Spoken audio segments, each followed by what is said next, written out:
The Bengal files. সাম্প্রতিককালে এই ধরনের ফাইলসের কথা উঠলেই যার নাম চলে আসেন তিনি হলেন বিবেক অগ্নিহোত্রী। হ্যাঁ, এবার বিবেক অগ্নিহোত্রী এমন একটি ছবি পরিচালনা করেছেন যেটা কিনা বাংলার পটভূমির উপরে দাঁড়িয়ে বাংলার 46 সালের 16ই অগাস্টের ঘটনাকে কেন্দ্র করে, মানে ডাইরেক্ট অ্যাকশন ডের ঘটনাকে কেন্দ্র করে এই ছবি নির্মিত হয়েছে, যা কিনা বাংলার এক অন্ধকারময় অধ্যায় হিসেবেই খ্যাত। এবার সেই অন্ধকারময় অধ্যায়কেই বিবেক অগ্নিহোত্রী তুলে ধরতে চাইছেন পর্দায়। কিন্তু এখানেই তো সব চাইলেই তো হয় না, এখানেই গন্ডগোল। এই দ্য বেঙ্গল ফাইলস এর ট্রেলার মুক্তিকে কেন্দ্র করে গন্ডগোল হয়েছে। শহরের একটি 5 তারা হোটেলে এই ট্রেলার রিলিজের যেখানে অনুষ্ঠান ছিল, সেই ট্রেলার রিলিজ করা সম্ভব হয়নি।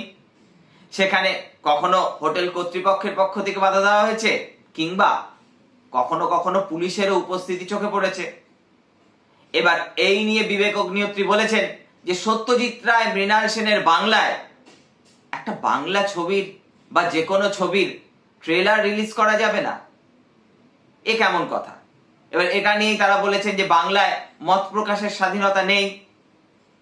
এবার এই দ্য বেঙ্গল ফাইলসকে নিয়ে যে বিতর্ক চলছে, সেই বিতর্ক এখানেই থেমে থাকেনি। অনেকেই আবার বাংলার যে সকল শিল্পীরা এই ছবিতে অভিনয় করেছেন তাদেরকে আক্রমণ করতে শুরু করেছেন। আবার তার পাল্টা কোন শিল্পী বলেছেন যে, বিশেষ করে যদি বলা হয় শাশ্বত চট্টোপাধ্যায়, তিনি বলেছেন যে যখন ছবিটার শুটিং হয় তখন এটার নাম ছিল দিল্লি ফাইলস, বলাই হয়নি এটা যে দ্য বেঙ্গল ফাইলস। এমনকি ছবির পুরো চিত্রনাট্য শেয়ার করা হয়নি শিল্পীদের সঙ্গে। এমনকি এই ছবির অন্যতম মুখ্য চরিত্র, যাকে কেন্দ্র করে আবর্তিত হয়েছে এই ছবির গল্প বলে শোনা যাচ্ছে, গোপাল পাঠা ওরফে গোপাল মুখোপাধ্যায়, তার পরিবারের সদস্যরা এই ছবির বিরুদ্ধে, মানে নির্মাতাদের বিরুদ্ধে মামলা করেছেন যে ইতিহাস বিকৃত করা হয়েছে। অনেকেই বলছেন যে বিবেক অগ্নিহোত্রী বিজেপির প্রোপাগান্ডা ছড়িয়ে বেড়ান। যেখানে বিজেপি নিজে কোনো কাজ করতে পারে না, সেখানেই বিবেক অগ্নিহোত্রীকে নামানো হয়। অনেকে বলছেন, মানে বিরোধীরা বলছেন।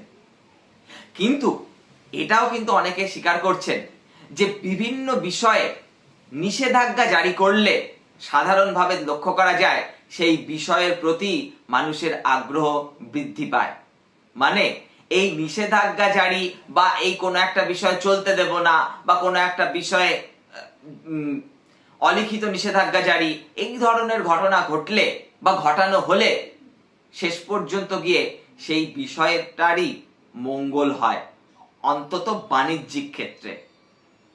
অতীতে আমরা এরকম বহু উদাহরণ দিতে পারি যেখানে সরকারের পক্ষ থেকে সেই বই বা সেই সিনেমা নিষিদ্ধ করার পর মানুষজনের আগ্রহ ব্যাপকভাবে বৃদ্ধি পেয়েছে।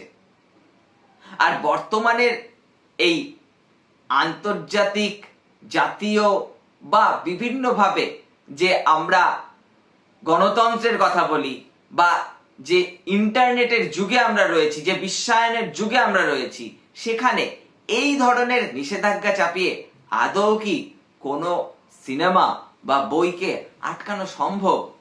এই মৌলিক প্রশ্নটা কিন্তু থাকছে। এবার দেখার শেষ পর্যন্ত গিয়ে 5ই সেপ্টেম্বর, যেদিন কিনা এই দ্য বেঙ্গল ফাইলস এর মুক্তি পাবার দিন, সেই দিন আদৌ পশ্চিমবঙ্গে এই ছবিটি প্রদর্শিত হয় কিনা।